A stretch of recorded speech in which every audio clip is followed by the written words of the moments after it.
Meanwhile, just going back to the general broader campaign, a lot of polling this week is giving us a good indication of where U.S. voter sentiment is.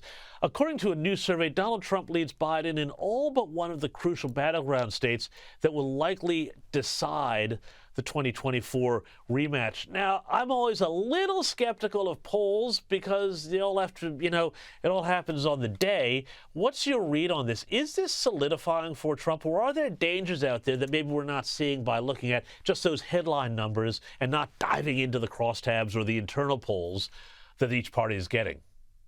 Yeah, James, it could be a little bit of both. It could be a solidification, but there could also be things out there. What do these polls show us that has value? They have value in that they are the swing state polls. And you and I have talked about many times on this show, those are the ones to look at when it comes to American presidential election. National polls are generally worthless because we do not have a nationwide election. We do it state by state.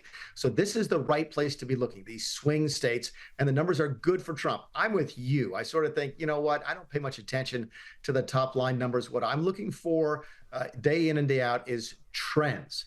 And what has happened is Biden got a little bit of a bump after the State of the Union address in all of the states that were mentioned in this particular set of surveys.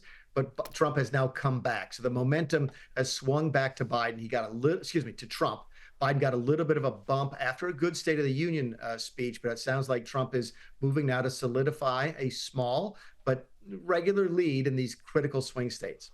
Yeah, and one of the things when you dive into the details of that poll is that 63% of the voters in swing states called the economy, the U.S. economy, said it is either in a not so good or a poor condition. Now, really, you would know from working on a million campaigns in your life that it's really economics that decide for so many people what happens on the day they decide to vote. I mean, what was it Reagan said? Are you better off than you were 4 years ago? And of course, it gets attributed to Bill Clinton, but it's actually one of his advisors, the famous Cajun from Louisiana, James Carville, who said, what's the most important issue? It's the economy, stupid. And that's sort of been ingrained now in American politics for the last 30 years or so. But Mr. Carville was right 95% of the time. What the Democrats have a problem with is right now is the top issue is the economy, which is bad for them, as your polling just showed. A near second to that is the border and immigration, which they're really, really bad on. And then you've got crime and safety, which they're really, really bad on. So you have to go fairly deep down into the issues that people say is important to them until you find a topic that the Democrats are actually winning on.